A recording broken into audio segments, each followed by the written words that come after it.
Are in my stack of stuff from when we began. I have the numbers, but I have not refreshed them. All right, here we go. Entering And into saved. Genesis chapter 7, Exodus rather, Exodus chapter 7, continuing the preparation of Moses to go encounter Pharaoh in God's direction. And it had been up until this point at the end of chapter 6, much more between God and Moses. However, in chapter 5, they already did it because it was the other version, the other narrative. But now Moses has just, at the end of chapter 6, again, twice said, I can't talk well for some reason. And now God finally gives a response. Vayomer Adonai el Moshe, Re'eh netaticha Elohim lefaro, la'aharon achicha yihye neviecha. So Vayomer Adonai el Moshe, God speaks to Moses and says, without the saying, just said to Moses, Re'eh, look, see, the imperative of ro'eh, seeing, see, netaticha Elohim lefaro. Literally, I gave you God or gods to Pharaoh. Usually translated as I have made you a god over Pharaoh, but the Hebrew doesn't say make. It's not an asa. It's not vayas or vayasecha or anything like that. Not I have made you, but nataticha, I have given you. I gave you. Natati, I gave. Nataticha, you. I gave you. And the question that we would have to take to commentary to choose to translate is this I gave you as a God, or I gave you godness. Is Elohim godness? Should Elohim be a verb? I gave you God power. Or should Elohim be read in the plural? I gave you gods. Pharaoh has gods, I'm giving you alternative gods. Or I gave you a God. Or I gave you to be a God. So translations then get tricky because one has to decide what has God done with Moses for Pharaoh at this point. Hebrew, I believe, intentionally a bit ambiguous to give us simply a sense of there's a power exchange going on that Moses participates in. But as we're going to see throughout the Blue story, it's really God being the power. It's God versus Pharaoh. So nataticha Elohim lefaro, some godness business between Moses and Pharaoh that God has provided. Vaharon achicha, and Aaron your brother. And we're going to see this. Aaron is your brother, not Aaron in his own right, but Aaron your brother, which in the red story, we really don't get that Aaron your brother. We get Aaron as Aaron. Aaron your brother, Yihye Niviecha, Aaron your brother will be your prophet. Navi is a prophet, Niviecha, your prophet. But what is a prophet? And biblically, prophets were not so much soothsayers or tellers of doom, but they were spokespeople of God's message. They were the message carriers of God. So now Aaron, your brother, will be your spokesperson in this power exchange, in this God business.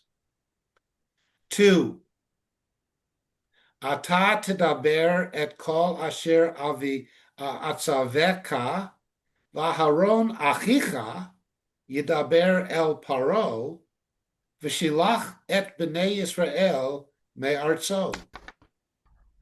So ata tidaber, you will speak, et kol asher atzaveka, all that I command you.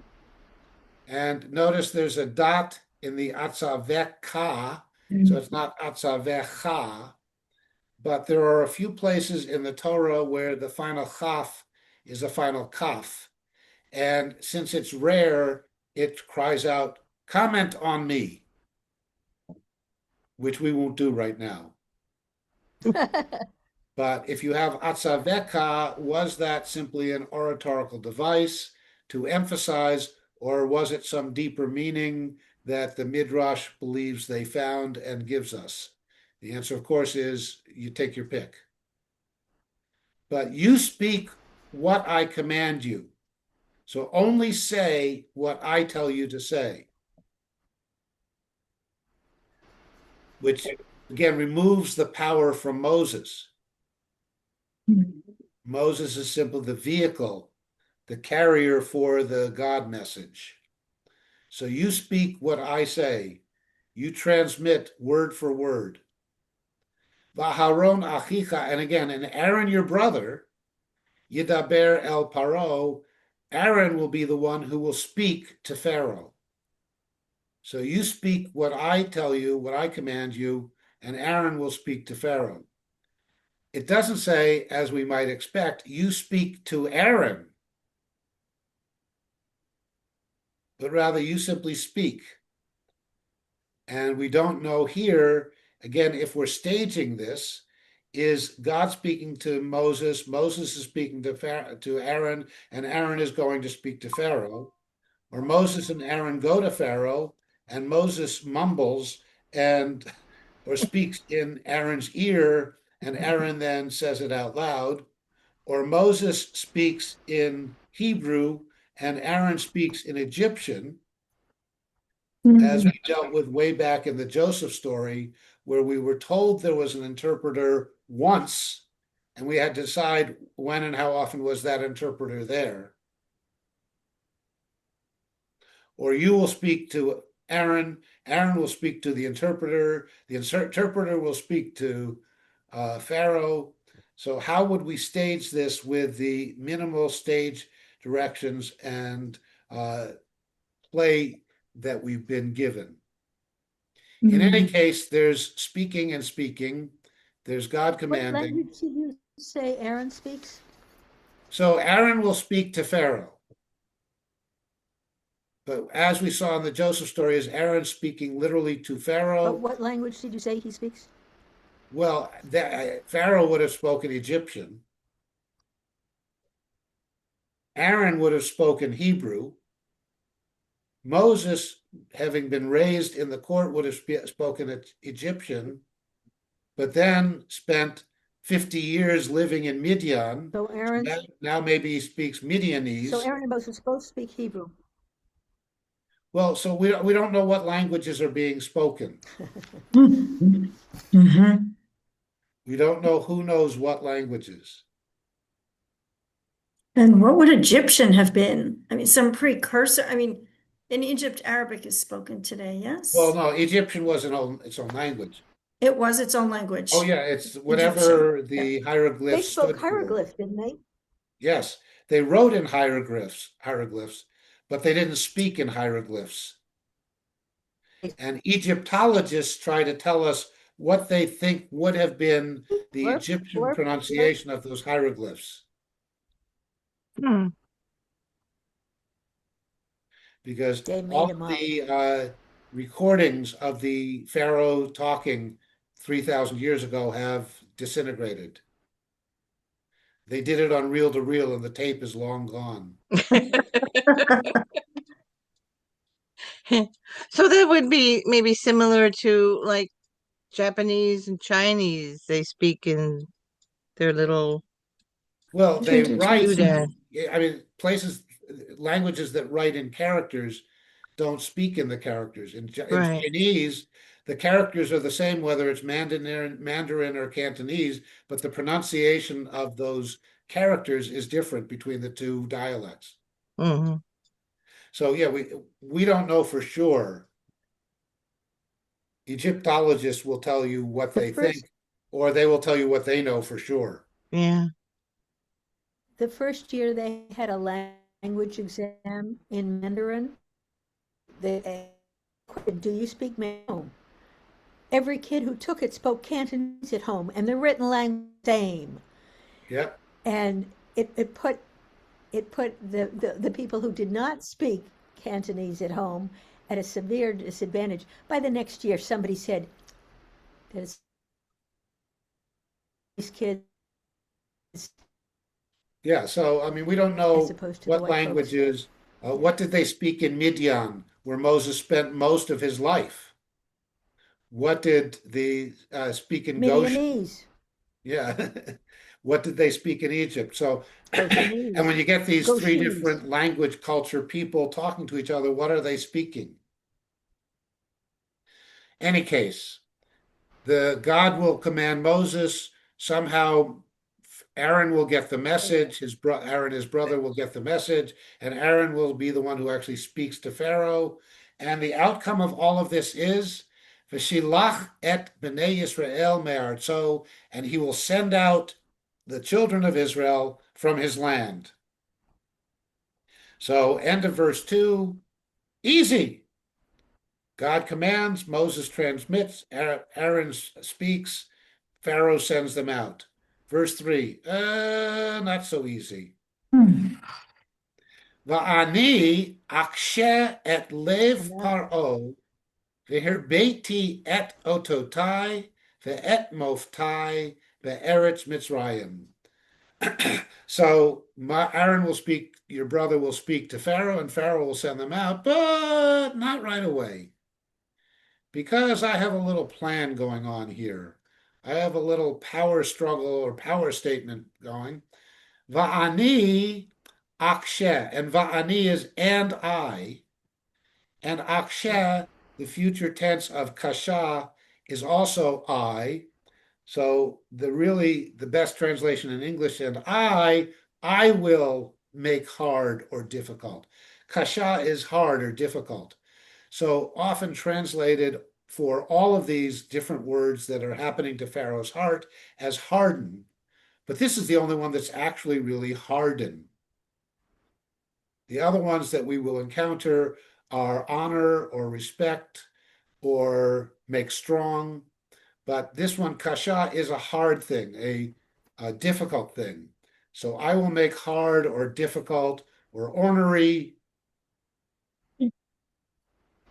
Pharaoh's heart.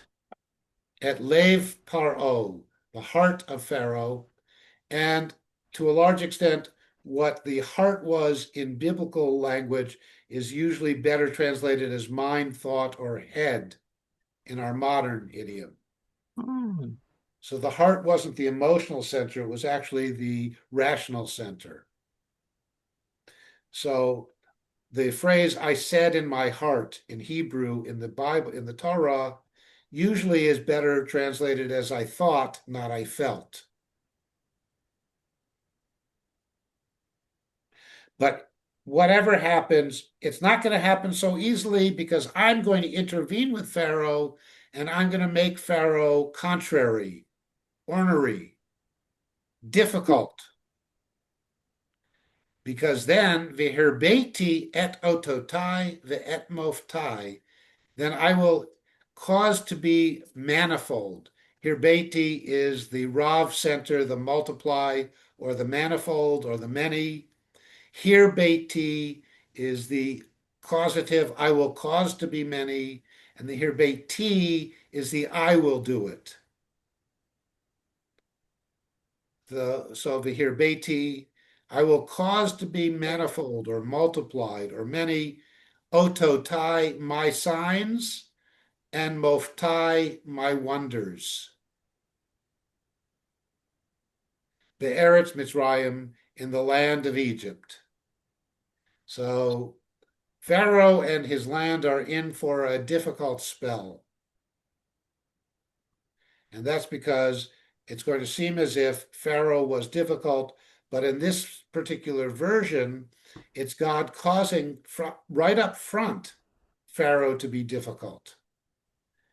as we work our way through the next couple of chapters over the next 5 years or whatever it takes us.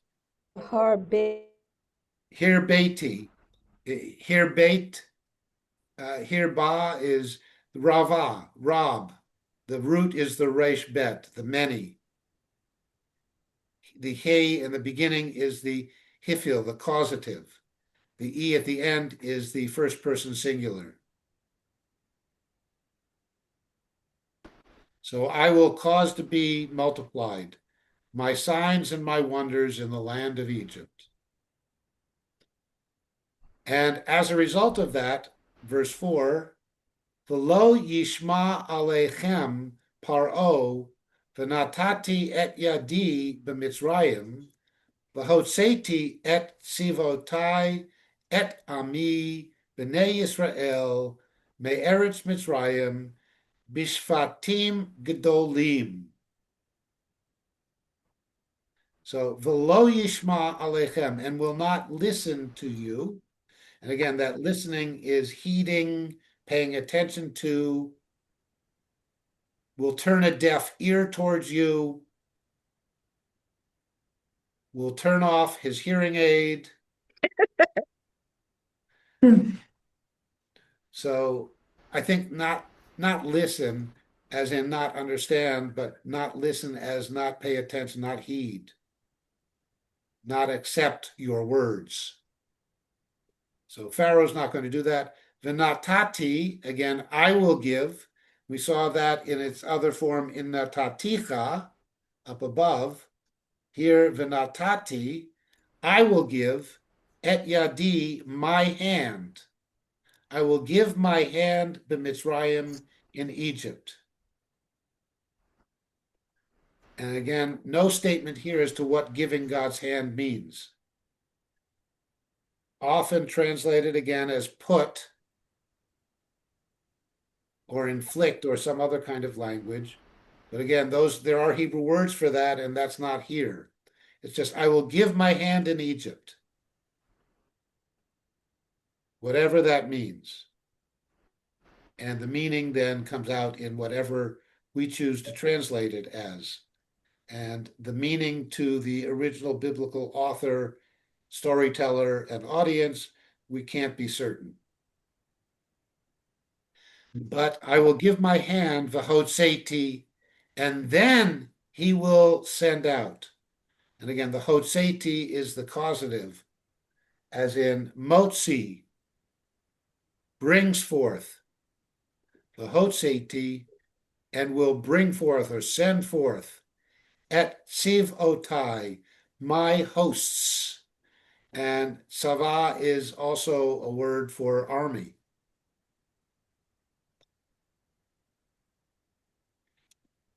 My hosts, my people, the children of Israel. Is that three different groups, or is that a general coming down to specific?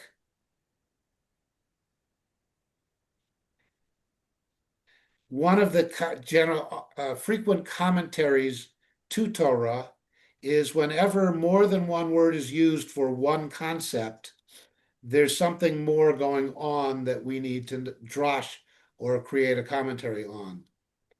So, for example, way back in Genesis, when God tells Abraham to bring his son up to the mountain, he says, bring your son, your only son, the one you love, Isaac, and any one of those could have been sufficient. And so the rabbis have a whole commentary on why all of them are done. So here is Tziv Otai, Ami, and Bnei Yisrael, one thing, being said in three different ways, which is parallelism, which is very common in biblical poetry. Is this for a deeper sense of commentary?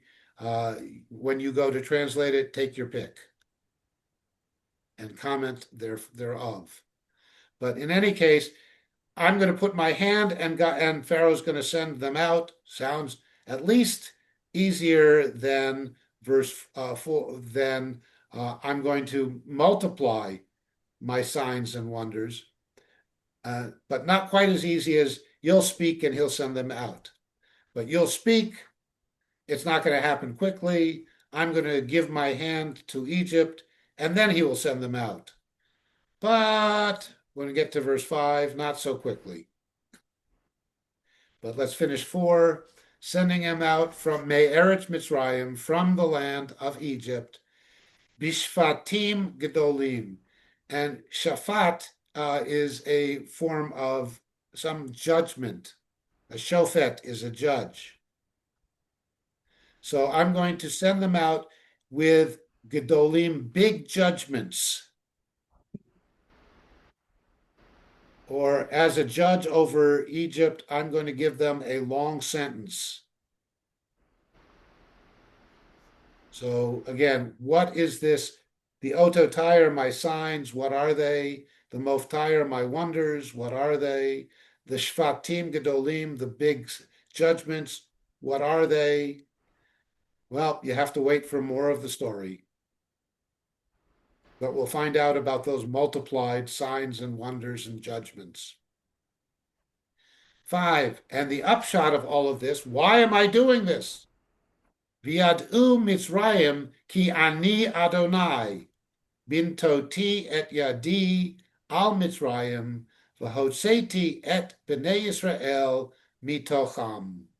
So I'm not doing it just to Pharaoh, I'm doing this v'yad'u Mitzrayim, and will know Egypt. Egypt is a singular, possibly, or a dual.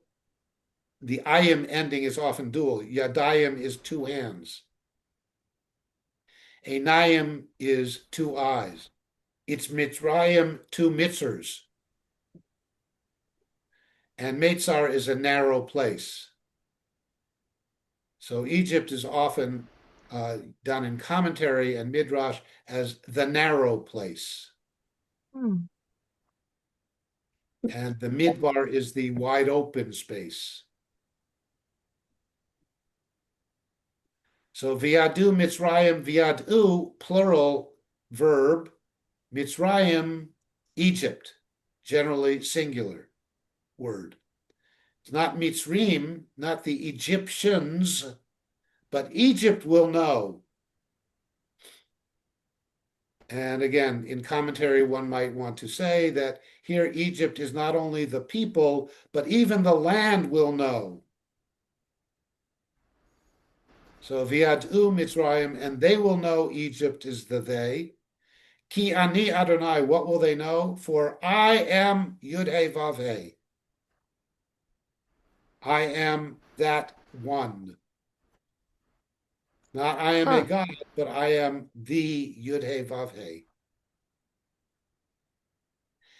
And then one could punctuate it here, and the next phrase would be, or since there's no punctuation, they will know in my stretching out of my hand, or they will know, and then in my stretching of my hand, they will do the next verb. So again, punctuation makes a difference. Will they know because I stretch out my hand, or will they know for all of those signs and wonders and judgments I already talked about? And it's going to happen with the stretching out of my hand. So bin toti et yadi, nata is planting, stretching out, stretching forth. We have God is with a zroa netuya, an outstretched arm. So this is the outstretching of my hand. Before we had the giving of my hand, now we have the stretching out of my hand. Al Mitzrayim, on Egypt. So before it was natati b'Mitzrayim, I will give in Egypt. Now it's the stretching out on Egypt. And then the hotzeti et b'nei Yisrael mitocham, and I will send forth, I will bring forth the children of Israel mitocham, from their midst. Toch, midst, me, from, am ending there. Third person plural.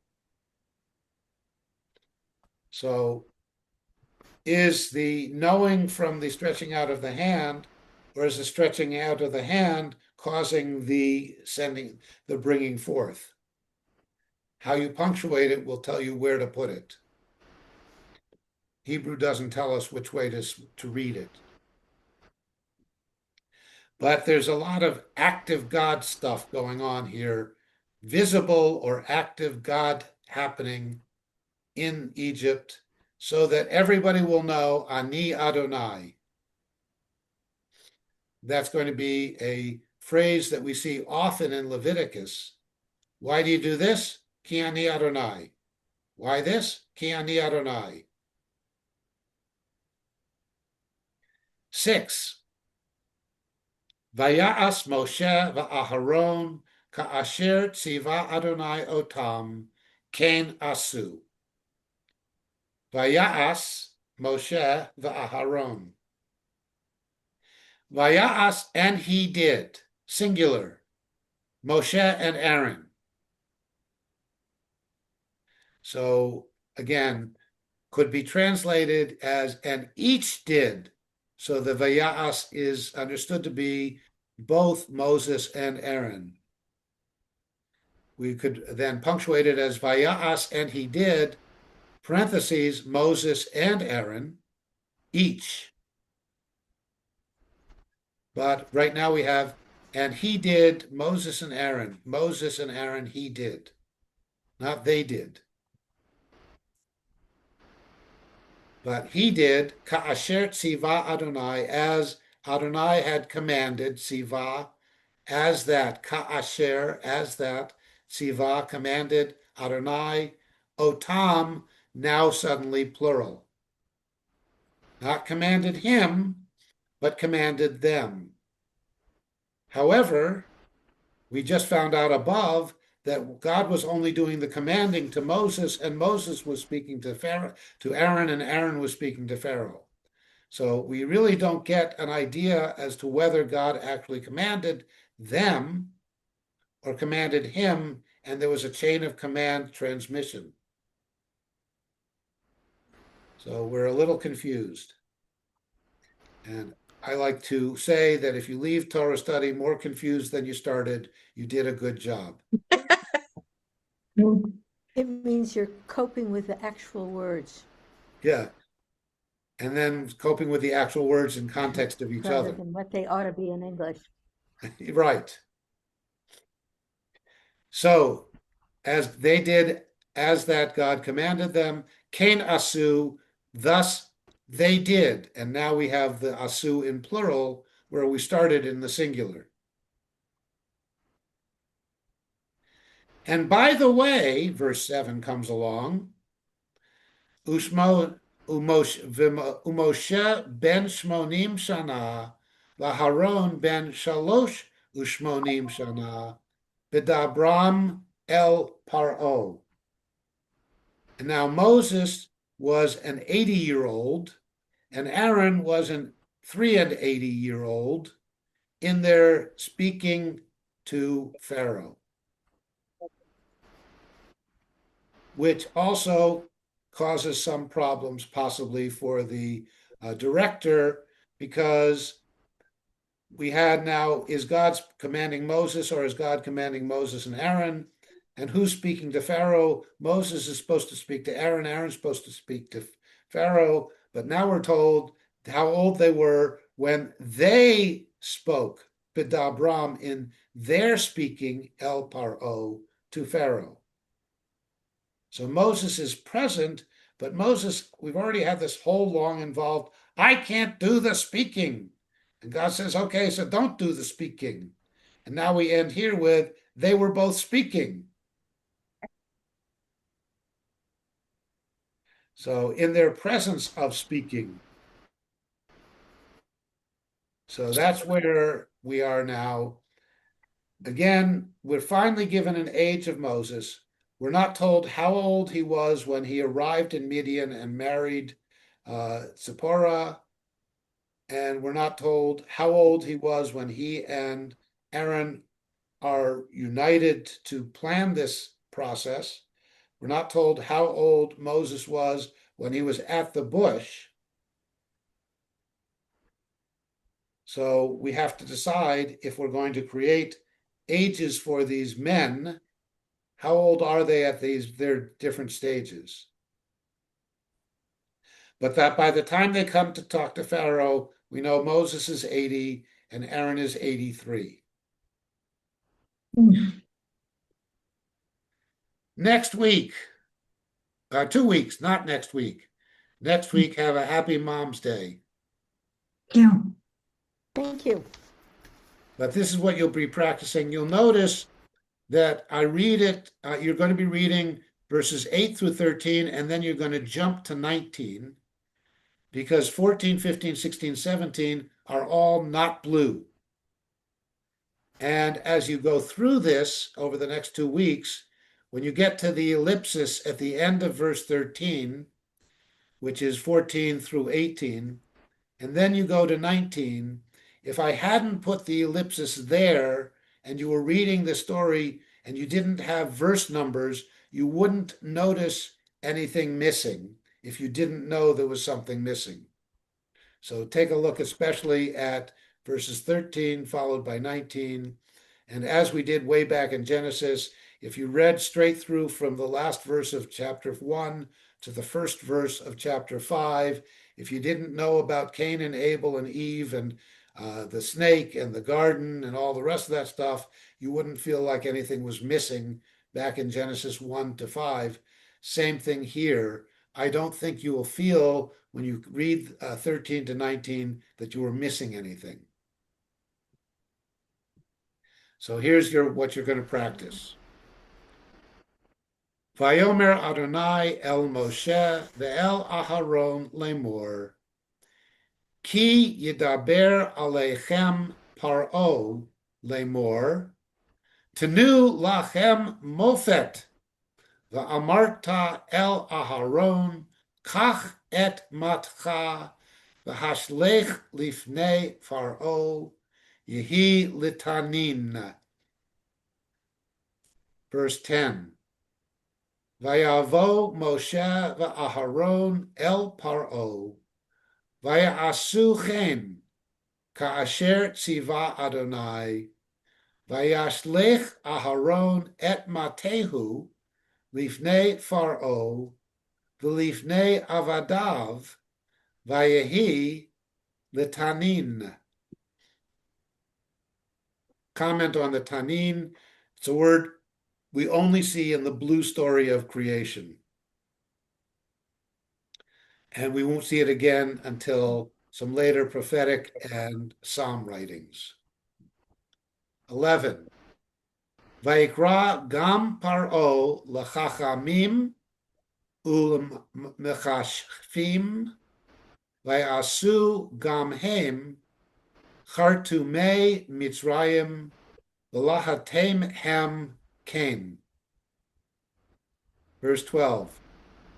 Vayashlichu ish matehu vayhiyu letaninim vayivla mate Aharon et matotam. Verse 13. Vayechazak lev paro v'lo shama aleihem ka'asher diber Adonai. And again, notice in verse 13, the Vayechazak lev, what happens to Pharaoh's heart and how did it happen. It's not God causing it in the language here. And then we go from Ka'asher diber Adonai to verse 19. Vayomer Adonai el Moshe, Amor el Aharon, Kach matcha, unete yadcha, al meimei Mitzrayim, al naharotam, al yeorehem, v'al agmehem, v'al kol mikveh meimehem, v'hiyu dam, v'haya dam, b'chol eretz Mitzrayim, uva'etzim, uva'avanim. Whoa. Yes, indeed. Good thing you Tongue got twisting. to work on it. Yeah. I mean, By the way, verse I will 19 is be- long. Yeah, you already have the parallel structure of 1 through 6. There will be posted verses chapter 7 and 8 as well, simply for who says what when within the chapters. But I'm going to do another one that I think you will find interesting, and that is the Moses, Aaron, and the staff between the red story and the blue story. Who has the staff and what happens to the staff in the red story? Who has the staff and what happens to the staff in the blue story? And then you will also see what happens with each of the plagues. There's different language and different views of the plagues between the red story and the blue story. All that yet to come. Yay!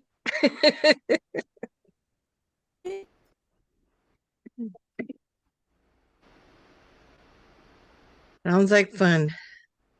Yes, indeed. Okay, Okay. so here we go.